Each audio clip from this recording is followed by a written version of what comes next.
Marhaba kids mall and ladies wear, बच्चों और बच्चियों के लिए कपड़ों का खजाना, इस्लामपुरा गली नंबर 6, फिरदौस टावर, मोहम्मद अली रोड, मालेगांव। मानव समाचार, मानवता के हक में। किसी भी ऑफिस, किसी भी बैंक या जो भी गरीबों की ज़रूरत की ऑफिसेस वगैरह हैं, उन पर सबसे पहले आमदार का काम होता है, नुमाइंदे का काम होता है कि वो उस पर ध्यान रखे और उसके ऊपर कामकाज करे। और इतना उसका दबदबा और इतना असर होना चाहिए कि जो चीज़ हमारे पास है वो दूसरे हिस्से में ना जाए और ज़रूरत की है तो, और ख़ास तौर से गरीबों की।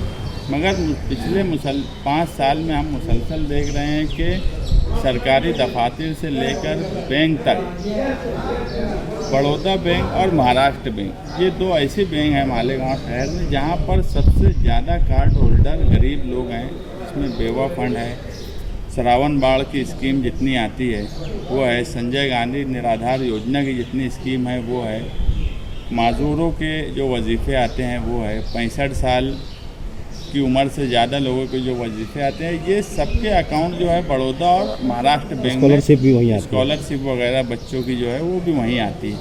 तो ये बैंक में ज़्यादा कार्ड होल्डर मालेगांव सेंट्रल के, मगर हम देख रहे हैं कि ये बैंक भी नदी के उस पार जा रही है। समझ लो 65 साल माजूर इन लोगों का जो वजीफ़ा है वो 1000 से 1200 रुपया मिलता है। और हम देखते हैं हमेशा कि एक ही मर्तबा में कोई अकाउंट होल्डर गया और उसको वजीफ़ा मिल जाता है, ऐसा होता नहीं। 2-4 चक्कर लगाना ही पड़ता है, कभी 2 महीना, कभी 3 महीना, कभी 1 महीने में भी आती है, मगर कोई ऐसा टाइम फिक्स नहीं है सरकार का। 2-2, 4-4 महीना भी नहीं आता, लेकिन गरीब आदमी चक्कर लगाता है। अब अगर ये बैंक बहुत दूर चली जाए और उसके 2-3 चक्कर भी महीने में अगर हो जाए तो वो जो वजीफ़ा उसको मिलने वाला है वो तो उसकी सवारी में ही खर्च हो जाएगा। मुस्तकिल में मतलब बैंक ये बता नहीं रही है कि ले जाने का रीज़न क्या है, क्या इसके पीछे कोई सियासत या कोई राजनीति तो नहीं की जा रही। देखो, सरकारी बैंक के नदिया के उस पार जा रही है और प्राइवेट बैंक के वो नदिया के इस पार आ रही है। एक बात आप सीधी से समझ लो, मालेगांव सेंट्रल के साथ मुसलसल सौतेला सलूक जानबूझकर किया जा रहा है। तुम दफातर को ले लो, आरटीओ ऑफिस से लेकर रजिस्ट्रार ऑफिस तक, जितनी मालेगांव सेंट्रल के करीब है वो उससे दूर ही जा रही है। इसमें ऑफिस व ऑफिसर वगैरह को ये लगता है कि यार यहाँ पर जो वजीफ़ा लिया जा रहा है इनकी तादाद बहुत ज़्यादा है। और कहीं ना कहीं तुम देखेंगे बार बार एक बात बोली जाने लगी है बीजेपी की तरफ से या फिरका परस्तों की तरफ से कि जो सरकारी स्कीम आती है उसमें भी मुसलमानों को या माइनॉरिटी को पूरा फ़ायदा मिलता है, मगर वो वोट नहीं देते।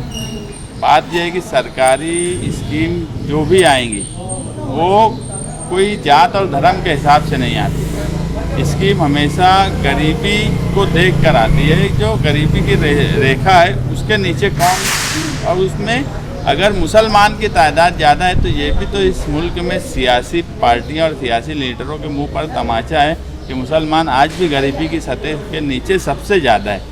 मगर अब ऐसा तो हो नहीं सकता कि इन स्कीमात को रोक दिया जाए या ऐसा बोल दिया जाए कि ये माइनॉरिटी या मुसलमानों को नहीं दी जाएंगी।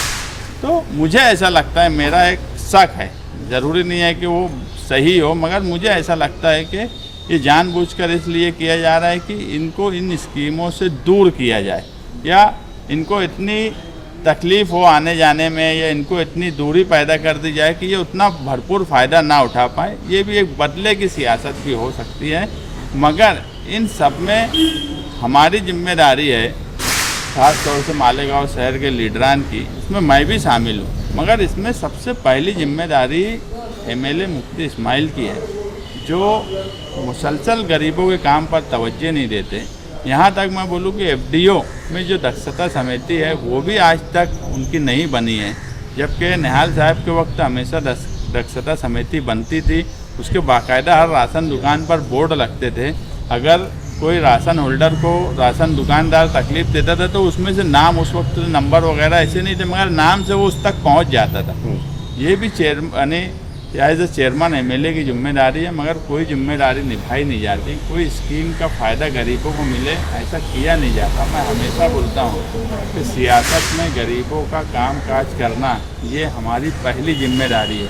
और तुमको जो ओहदा मिला है उसमें सबसे पहले जो फ़र्ज़ है मैं जिम्मेदारी नहीं बोल रहा हूँ, फ़र्ज़ बोल रहा हूँ। उनके काम को अंजाम देना, उनकी जो ज़रूरत है उसको अंजाम देना, नहीं तो इसका हिसाब यहाँ तो आवाम लेंगी मगर ऊपर भी हमको इसका हिसाब देना है। मगर इन सब पर एमएलए की कोई तवज्जो नहीं है, वो गरीबों का काम करना जानते ही नहीं है, या उनको ये लगता है कि गरीब उनको वोट ही नहीं देते, या क्या वजह है मुझे नहीं मालूम। मगर मैं देखता हूँ कि कभी तुमने इस शहर में मुफ्ती मोहम्मद इस्माइल जो आमदार हैं उनसे कभी गरीबों को काम काज करने के ताल्लुक से कोई प्रोग्राम, कोई प्लान नहीं देखा। यहाँ तक जो हमारे हक की चीज़ें हैं वो भी हमसे छीनी जा रही है, उस पर भी वो कोई आवाज़ नहीं उठा रहे हैं।